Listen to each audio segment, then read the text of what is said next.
कैसे हैं बच्चों। आज मैं आप लोगों के लिए CBSE class 10th geography chapter 3 water resources का समरी, इस चैप्टर को पूरा मैं कुछ ही मिनटों में आपको समझा दूंगा बच्चों, जिसे आपको आने वाली जो आगामी परीक्षा है 2026 की, उसमें आपको लाभ मिलेगा।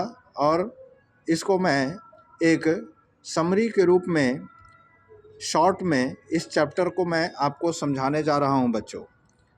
Water resources class 10th geography chapter 1। तो इसे अब ध्यान से सुनेंगे बच्चों।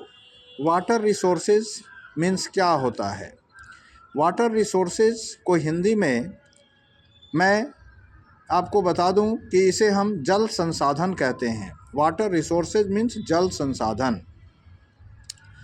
It means 3/4 of our planet is covered with water as we know।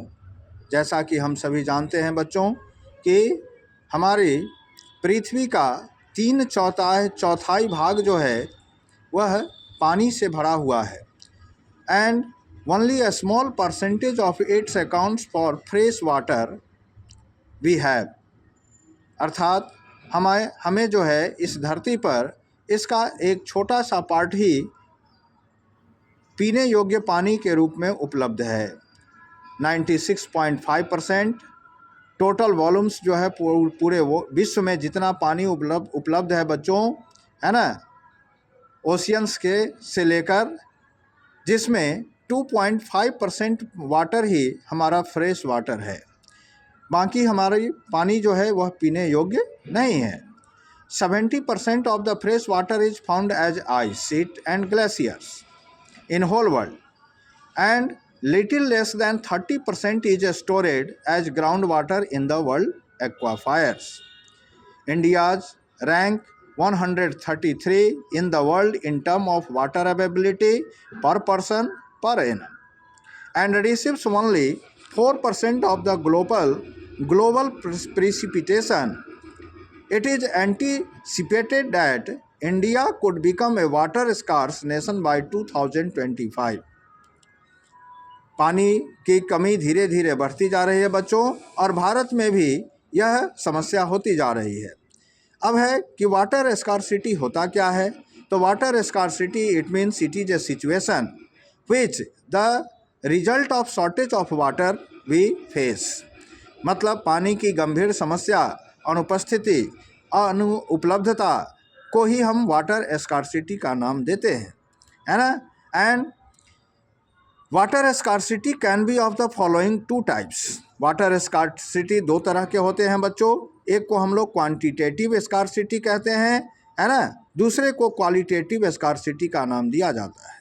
Water scarcity कितने हो गए बच्चे? 2 हो गए। एक क्वांटिटेटिव स्कार्सिटी, दूसरे को क्वालिटेटिव स्कार्सिटी कहते हैं। अब यहाँ पर है quantitative scarcity refers to depletion in the amount of available water resources. जब वाटर रिसोर्सेज जो हमारे पास उपलब्ध है उसके अमाउंट में, मतलब उसके परिमाण में, उसके जो मात्रा है उसमें अगर कमी पाई जाती है तो हम उसे क्वांटिटेटिव स्कार्सिटी कहते हैं। Qualitative scarcity it means it is due to bad quality of available water.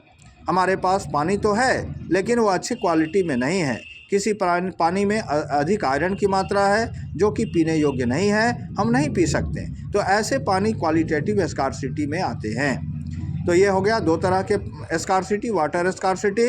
अब इसके बाद हम लोग बात करेंगे the advantage of multipurpose river valleys project are as follows.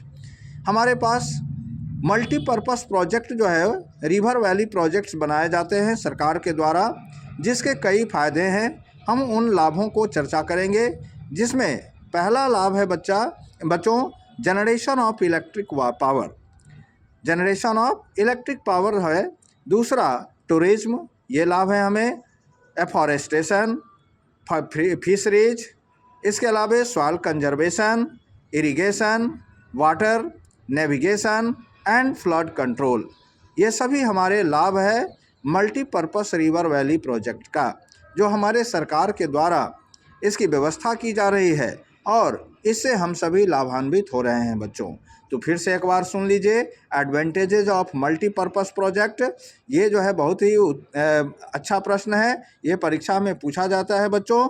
Generation of, पहला हो गया जनरेशन ऑफ इलेक्ट्रिक पावर, दूसरा फायदा है टूरिज्म, तीसरा एफॉरेस्टेशन, चौथा फिशरीज, पाँचवा सॉइल कंजर्वेशन, छठा इरिगेशन, सातवां वाटर नेविगेशन और आठवां फ्लड कंट्रोल। ये सारी समस्या जो है इससे ये निराकरण हमें मिलता है अगर हम जो है वाटर को उसको प्रोजेक्ट के रूप में ये पर्पस रिवर वैली प्रोजेक्ट जो हमारी सरकार इसकी व्यवस्था कर रही है उसके ये फ़ायदे हैं। इसके बाद अब इसका डिसएडवांटेज भी है। जैसा कि मैं अभी एडवांटेज बताया मल्टीपर्पस रिवर वैली प्रोजेक्ट का, तो उसका कुछ डिसएडवांटेज है, उसकी भी चर्चा हम लोग कर लें बच्चों। जैसे पहला डिसएडवांटेज है एक्सेसिव सेडिमेंटेशन। पहला ये डिसएडवांटेज हो गया। ये क्वेश्चन आता है बच्चों, what are the disadvantages of multipurpose river valley project. तो पहला हो गया एक्सेसिव सेडिमेंटेशन, दूसरा submerging the existing vegetation and even villages, तीसरा है change in the cropping pattern with farmer shifting to water intensive and commercial crops, इसके बाद है सैलिनाइजेशन ऑफ सॉइल, इसके बाद है conflicts between states on use of water, फिर है इंड्यूसेज अर्थक्वेक्स, कॉज वाटर बॉन्ड्स डिजीज एंड पॉल्यूशन। तो ये सभी जो है ये हमारा डिसएडवांटेज है मल्टीपर्पस रिवर वैली प्रोजेक्ट का। इस तरह के वीडियो मैं लाता रहूँगा बच्चों आप लोगों के लिए, और ये संक्षिप्त जो है पाठ परिचय है, पाठ से मैं आपको अवगत कराया बच्चों। इतना संक्षिप्त ये पाठ है नहीं, इसको लॉन्ग में पढ़ा जाएगा, जो कि मैं फिर से वीडियो बनाकर डिटेल में मैं अपने YouTube चैनल पर डालूँगा और आप इससे पढ़ेंगे बच्चों। ये आपकी परीक्षा के लिए तत्काल में तैयारी करने के लिए इसको शॉर्ट में लाया हूँ। आप मेरे साथ बने रहेंगे। बहुत बहुत धन्यवाद, और लाइक सब्सक्राइब करते रहेंगे बच्चों, जिससे मेरा भी प्रोत्साहन होता रहे। सभी बच्चों को बहुत बहुत धन्यवाद, आभार, क्योंकि आप मुझे बहुत अच्छा प्यार दे रहे हैं, लाइक सब्सक्राइब कर रहे हैं। इसके लिए मैं आपके अभिभावक महोदय और आप सभी को बहुत बहुत धन्यवाद देता हूँ। आने वाली परीक्षा में सफलता की शुभकामना भी देता हूँ। धन्यवाद।